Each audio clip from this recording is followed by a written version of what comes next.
Okay.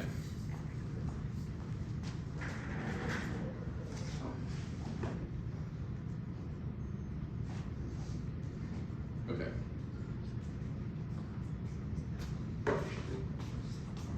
So we're going to go over the solution for this question on the midterm.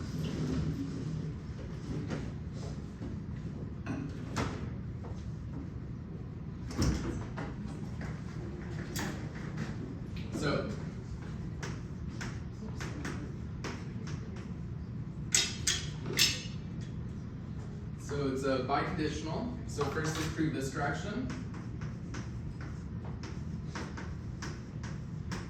Assume U is the infimum.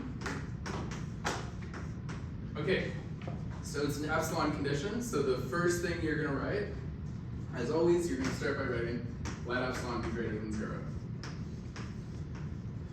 Okay, so this is kind of a double proof by contradiction here.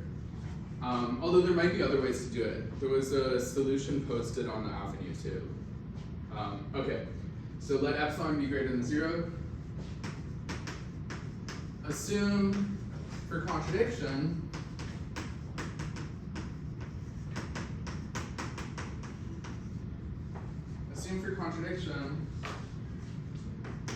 there does not exist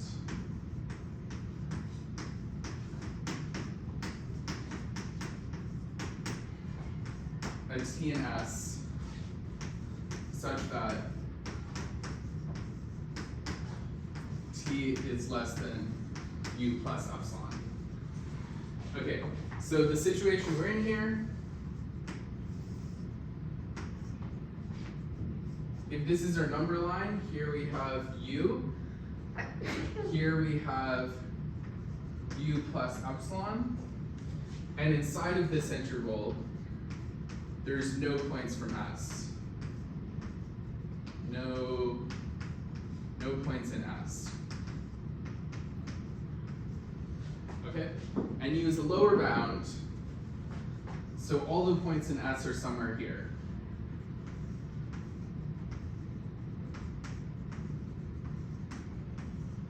Okay, so this is sort of how we get our contradiction here. So, U plus epsilon over 2, just taking any point in the middle here, U plus epsilon over 2, the point in the middle here, is also a lower bound.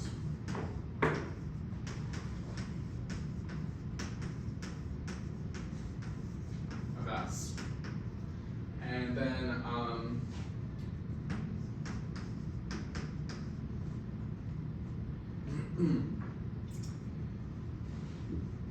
but this is greater than U. The U plus epsilon over 2 is greater than U. Contradicting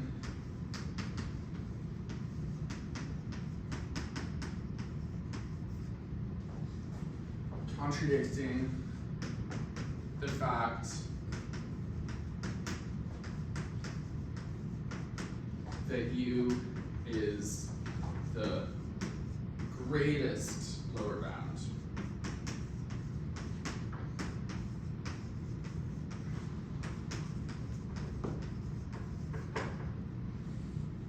Okay, so again, the definition of the infimum is the greatest lower bound. The definition of the supremum is the least upper bound. Okay, so there is an equivalent characterization in terms of this epsilon thing, but that's a theorem. The definition is greatest lower bound, least upper bound. Okay, so if you're asked to prove something from the definition, don't use the epsilon characterization. Okay, so that's one direction. This is a biconditional, so we got another direction to prove.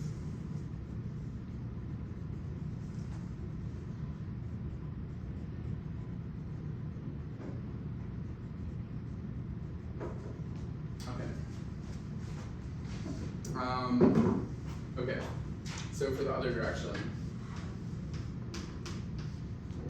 So assume assume that for any epsilon greater than 0, there exists some t and s such that t is less than u plus epsilon. Okay, so we want to conclude that u is the infimum. Again, infimum means greatest lower bound. The question gives us that u is some lower bound. So we just need to show that u is greater than any other lower bound. So this is again a contradiction. Assume for contradiction,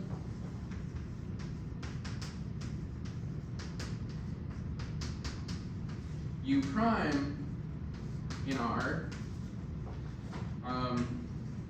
is a lower bound of S, which is greater.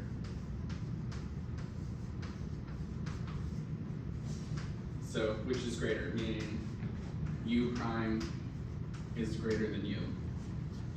Okay?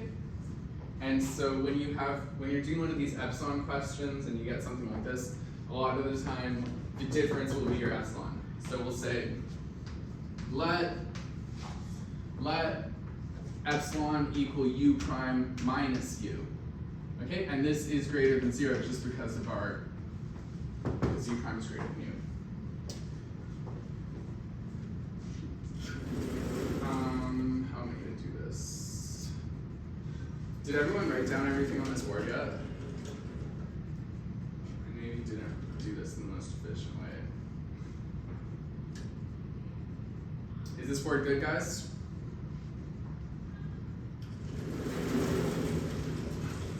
Okay. So by assumption,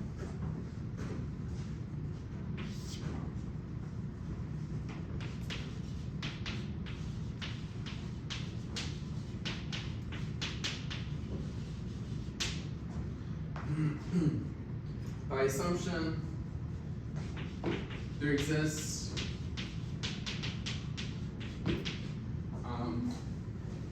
t and s such that t is less than u plus epsilon. By using our definition of epsilon, this is u plus u prime minus u, and this is just equal to u prime. So t is less than u prime, contradicting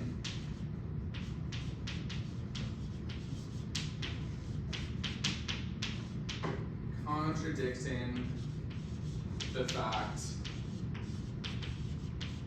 that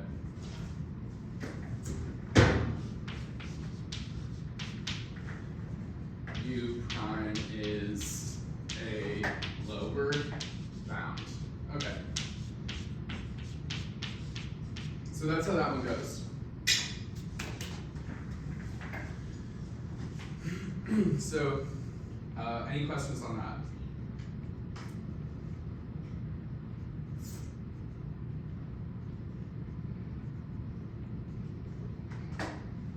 There might have been another way to solve it, I'm not sure. But yeah, just I guess the important point here is this is asking you to sort of demonstrate the characterization of infimum in terms of this epsilon condition. So you can't use that as your definition in the proof. Okay, so just keep in mind that like it's a useful characterization, but the definition of infimum is different. And same for supremum. Let us see. Any questions? Any questions? Okay. So I think you guys had something not exactly obviously, but kind of like this on the assignment. So this is question 7 from 3.6.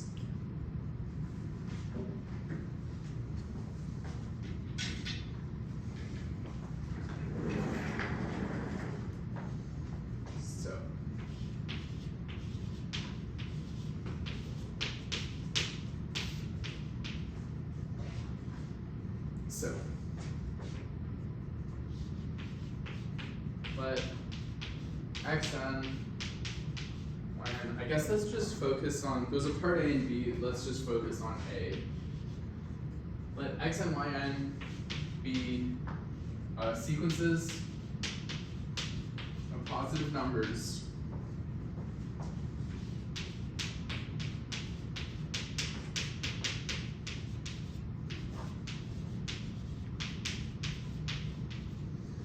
sequences of positive numbers such that the limit of the quotient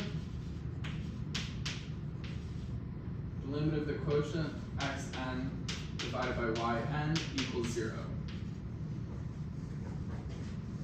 And then it says,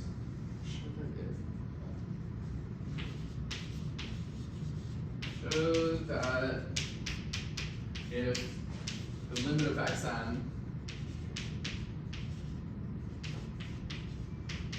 is positive infinity, then the limit of yn is positive infinity. Okay. So I could show you guys the fastest solution, but that would be kind of dishonest because when I was solving this myself, I came up with the wrong solution first, and that's how I found the right solution. So instead of showing you guys the fastest solution, I'm going to more so show you my train of thought, how I decided to attack this problem. Okay.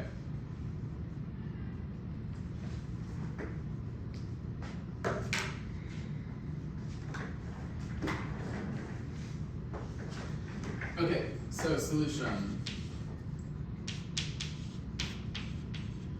So let's just remember what this means. We want to show the limit of yn goes to plus infinity. What this means. So this means, so by definition,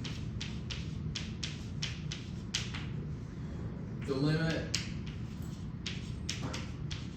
of yn is positive infinity if for any, let's call it k, for any k greater than 0, there exists some natural number n such that when little n is greater or equal to capital N, we have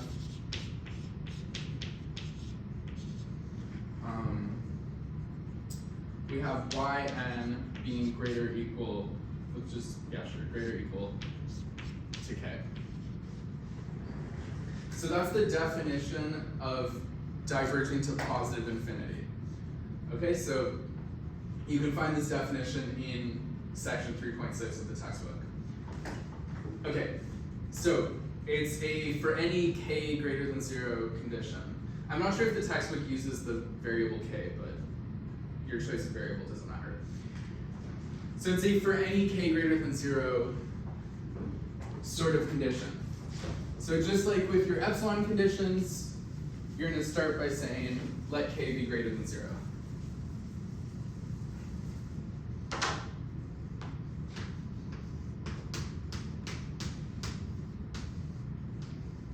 Let k be greater than 0. So we want to find this capital N. That's our goal, to find this capital N. And let's just look at the hypotheses we have. The hypothesis is that the quotient limit equals 0, and that the limit of xn is equal to infinity.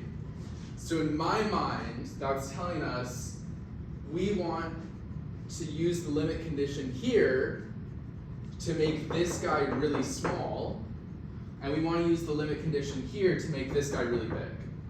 Just using the hypotheses and see what we get. Okay, and somehow this should all be related to our k. So make this guy small, make this guy big, do it in a way that relates to our k. So, we're going off to infinity, so we imagine this k is something very, very large. Okay. So, let's use the quotient condition. Since the limit as n goes to infinity of the quotient equals 0, then by definition of the limit, there's some natural number n naught such that if little n is greater or equal to capital N naught, then so xn over yn. Okay, again, this limit is going to 0. So let's try to make this really small in a way relating to capital K. We're imagining capital K as something really big. So if we want to make this really small, we're going to look at 1 over capital K. Okay? You imagine capital K is huge, making 1 over capital K really small. Okay, so that's just the intuition here. Okay, and so now we're going to do the same thing. Now we want to use this condition, the limit of n going to infinity, to make xn really, really big. Okay, and in a way which relates to k. So, since the limit of xn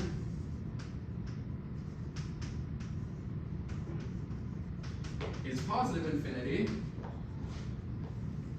there is some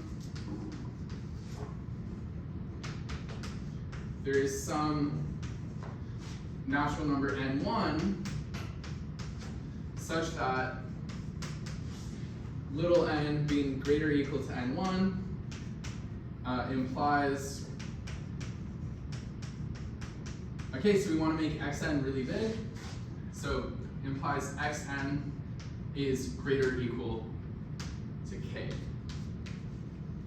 Okay? So we have n naught and n1. So if we take something larger than both n naught and n1, then we have these two conditions simultaneously being realized. Okay, so whenever you see like take n equals the maximum of n naught and n1, that's something you might see in these proofs. They're just making sure that both conditions are simultaneously realized. And that's what's going on here. So that's the next step. I'm struggling with my coffee today, guys.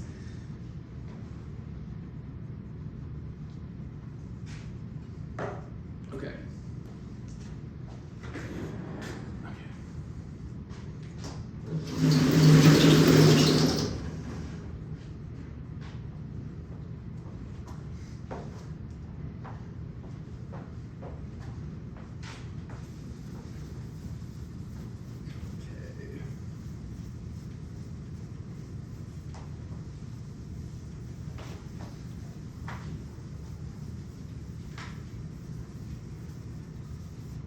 Okay, so next up, so let capital N be the maximum of these two, of n naught and n1.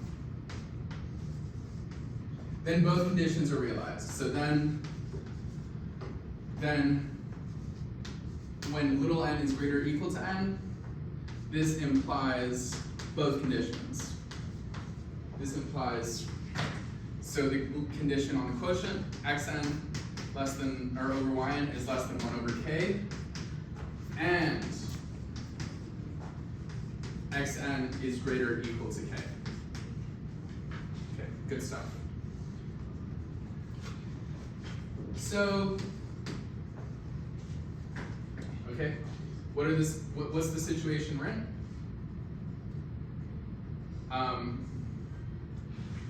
X and yn less than 1 over k. So just a small note here, this condition here is equivalent to saying, wait, let me get rid of that.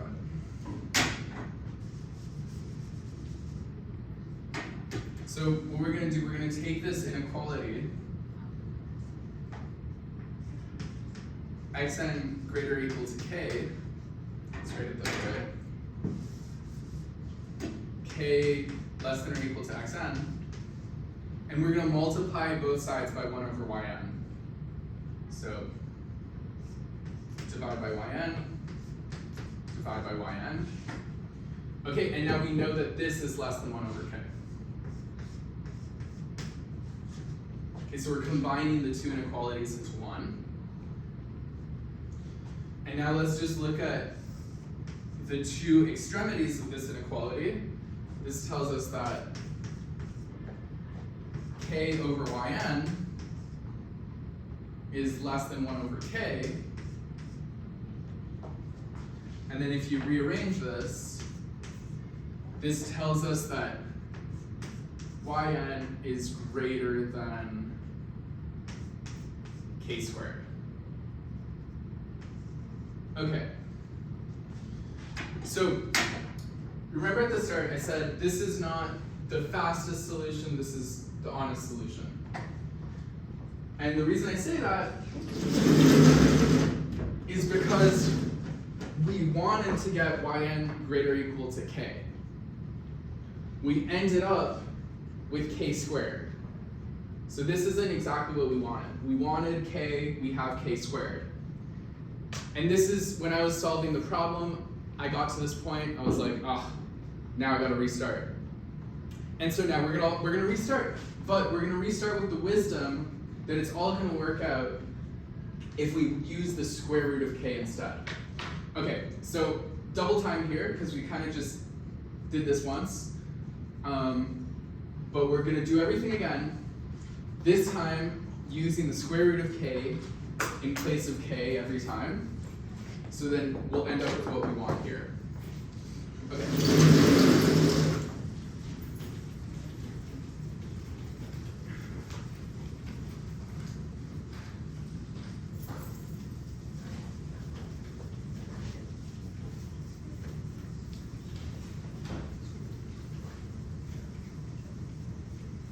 So just the note here.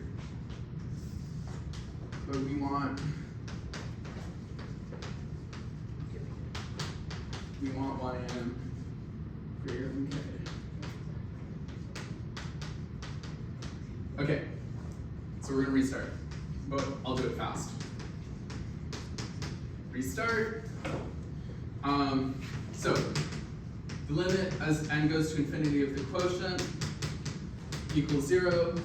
So there exists, let's call it n, not n1, let's call it n2, natural number n2, such that when little n is greater or equal to n2, we have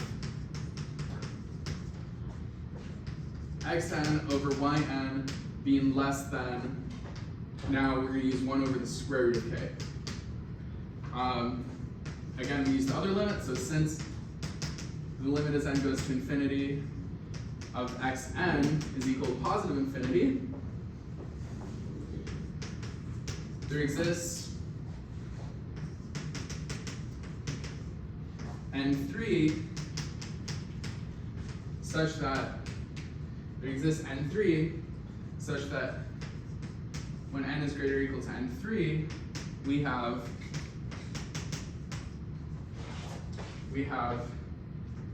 xn being greater or equal to the square root of k. And we let capital N prime, let's call it, be the maximum of n2 and n3. And just as before, for n greater or equal to n prime, we have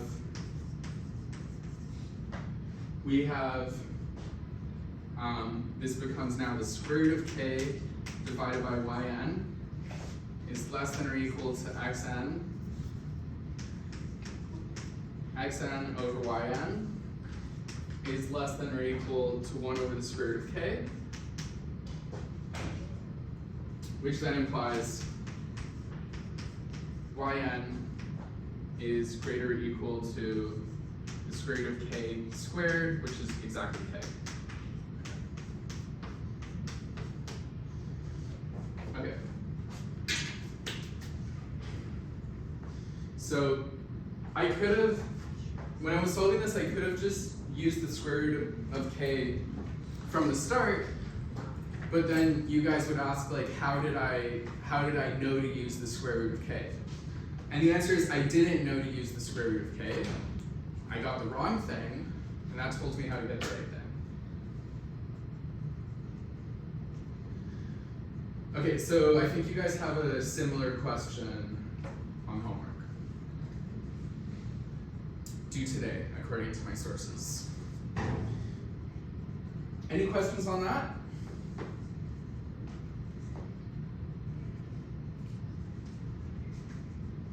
Again, take good notes because the recording will not be uploaded before your homework is due.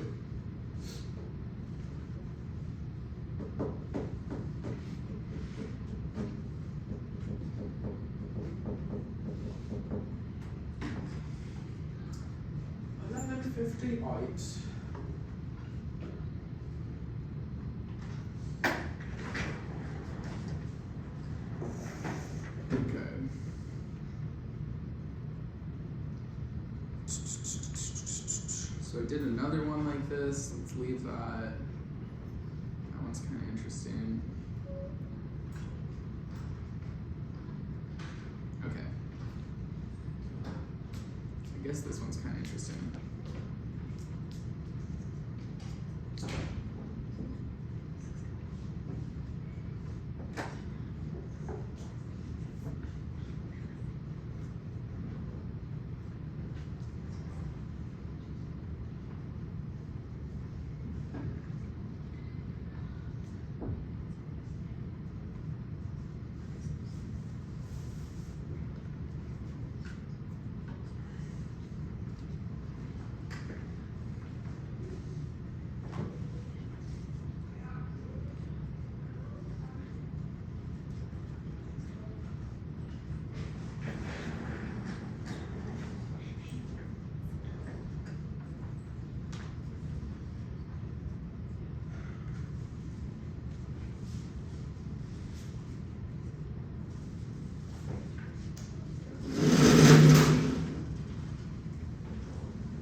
Guys, 2 weeks in a row, no one showed up to my other tutorial. So I'm very grateful to you guys. You guys all get a couple epsilon bonus marks. Epsilon very small. Okay, so we're gonna do 3.6 question 5.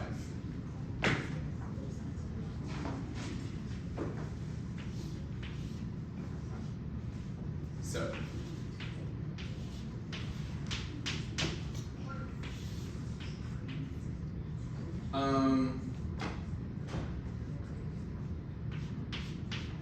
is it true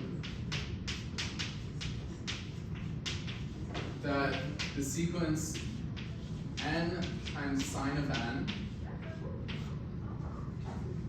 is properly divergent?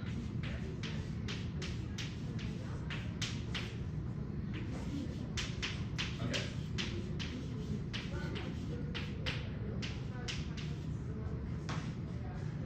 So just another way to phrase this, i.e.,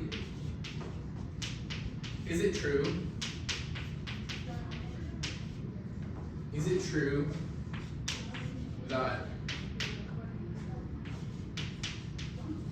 the limit as n goes to infinity of n times sine of n equals plus infinity, or limit as n goes to infinity of n times sine of n equals minus infinity.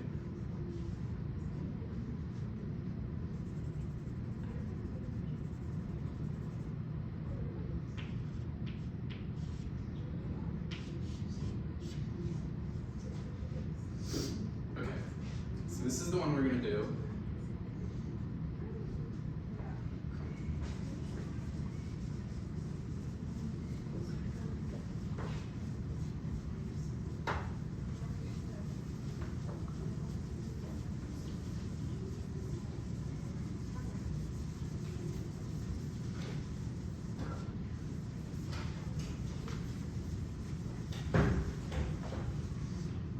What do you guys think? Like, do you guys think this is true?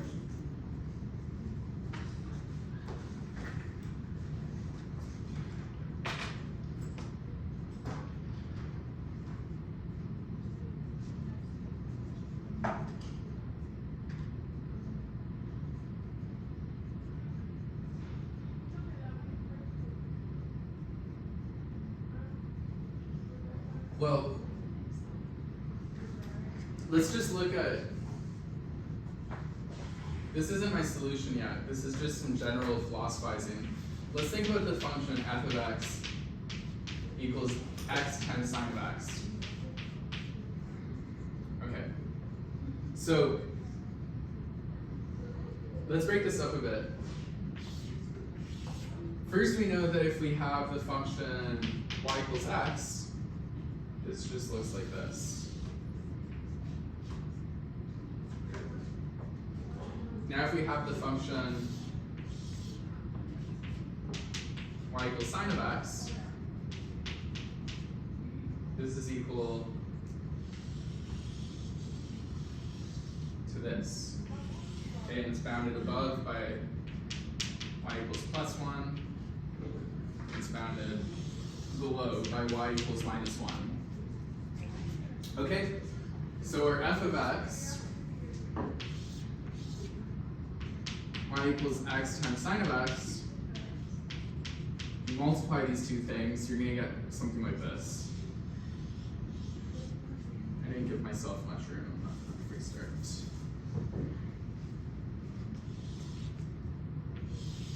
You get something like this.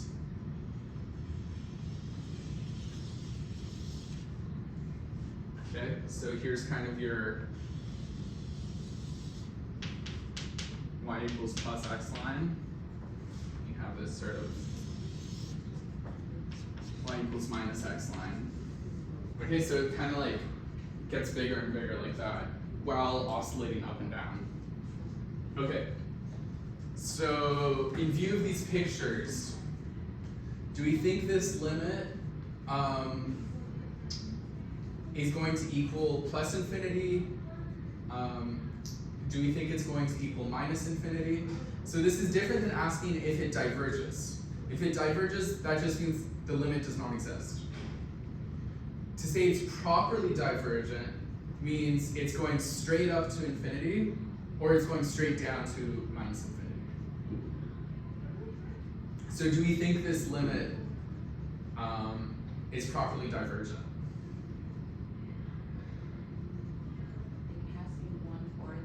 One or the other, yeah. It can't be, no. Yeah, okay, so that's exactly it, yeah. So kind of because we are getting bigger and bigger, but because we're going up and down, we're not properly divergent. We're not going to one of the two infinities. We're kind of going to both of them, yeah.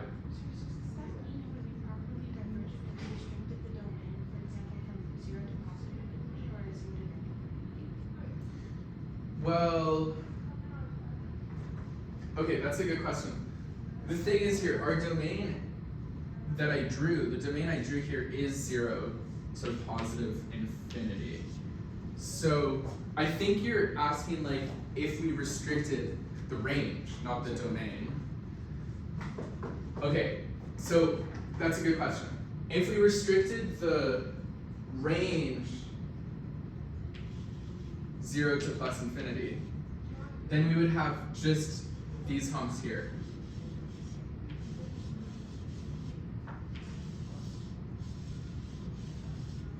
Okay, let's do one more. Okay, so I'm trying to really make it clear. When we restrict the range in this way, but actually, we still wouldn't diverge to infinity, and the reason why is because we always come back and say hello to our friend 0. At the end of the start of each hump, we always come back to 0. So we actually don't, even when you restrict the range, you're still not properly divergent because you're always coming back and saying hello to 0. Good question. Okay, so again, none of this is a proof. This is just how I got the intuition to solve the problem. Like, before you solve the problem, you should decide whether you're gonna prove it or disprove it, right? Okay, so before I start the actual solution, is there any more questions, any more comments?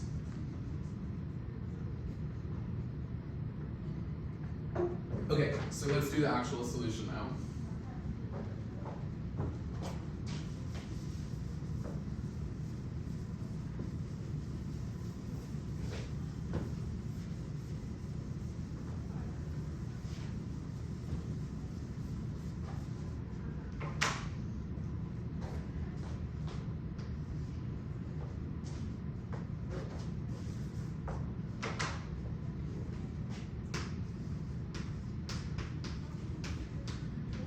Okay, so from the discussion we just had, we decided no, not true. Okay, so we're gonna do this kind of with subsequence. So if the limit of n times sine of n is equal to plus infinity, then this is true for every subsequence.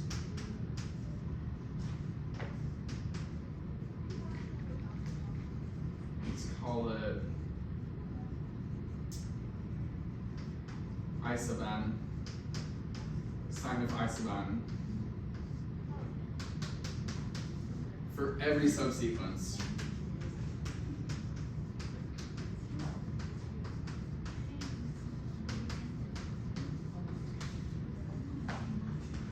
I sub n, sine of I sub n. Okay, and so same thing for minus infinity. If the limit as n goes to infinity of n sine of n equals minus infinity, then this is true for every subsequence.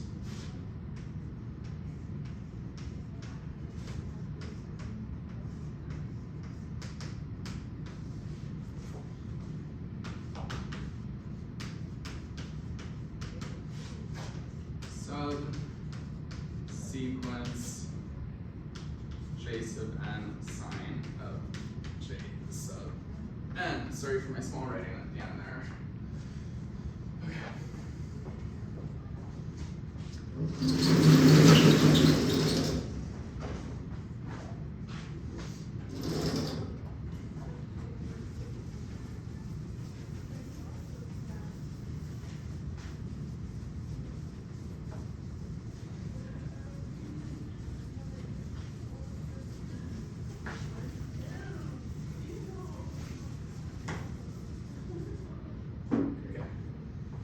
So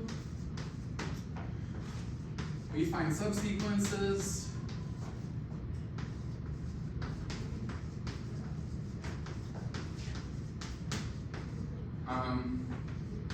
I sub n, sine of I sub n, and j sub n, sine of j sub n, such that the limit of the first subsequence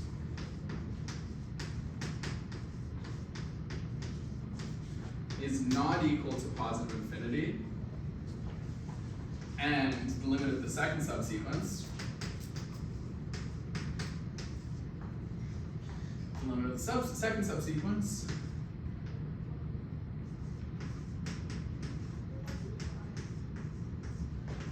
is not equal to negative infinity. Okay, so that's the kind of solution we're going to pursue here.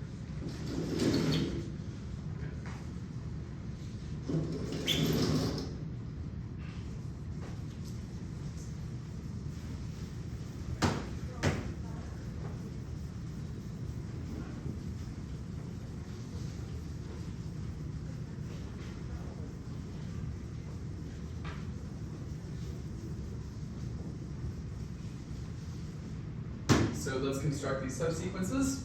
So let n be a natural number, and we're going to consider this interval. We're going to consider the interval from 2 pi n,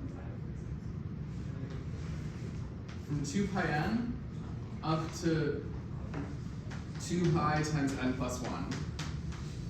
Okay, so this is just a period of the sine function. So I'm looking at a period of the sine function. Here we have 2 pi n. Here we have 2 pi times n plus 1. And the sine function is going like this. Okay. And so the middle point here would be 2 pi n plus pi. That would be the middle point right there. Okay, and so here on this end of things, we see that we're strictly positive. And on this end of things, we see that we're strictly negative. Moreover, pi is greater than 3. Okay, so pi is greater than 3. So there's definitely at least some integers in each of these intervals. So exists some, let's call it, I sub n was not going to go to positive infinity. So exists some j sub n in this first chunk here, some j sub n in between 2 pi n and 2 pi times 2 pi n plus pi, and some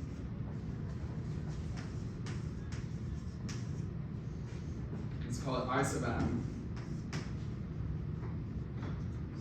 between, so in the second interval here, 2 pi n plus pi and 2 pi times n plus 1.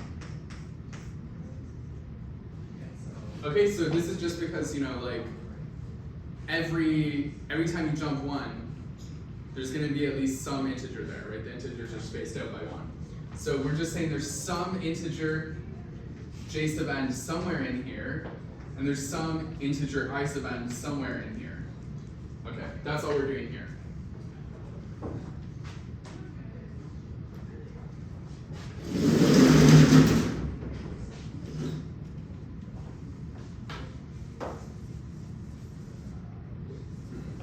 Maybe I shouldn't erase this.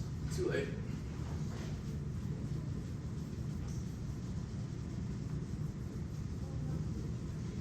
Okay, good. So again, we see that sine of j sub n is positive, sine of I sub n is negative. So sine of I sub n is negative, and sine of j sub n is positive, which then implies that I sub n times sine of I sub n is negative, and j sub n times sine of j sub n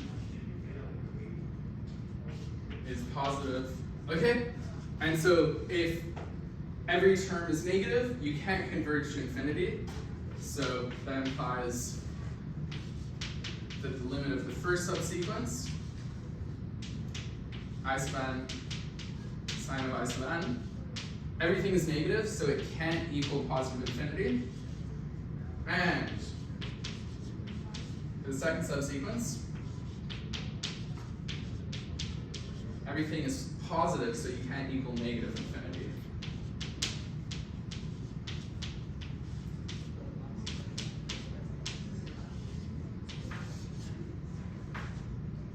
Okay, and so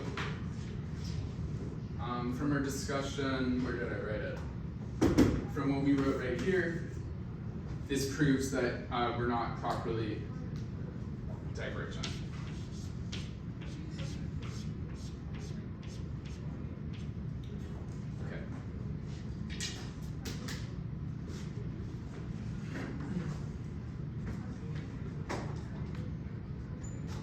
Okay, so good luck on your assignment, guys. What have you guys been talking about in class lately? Like, what's the most recent topic from class? Yeah. Pardon? Continuity? Okay. That's good. Making some good progress.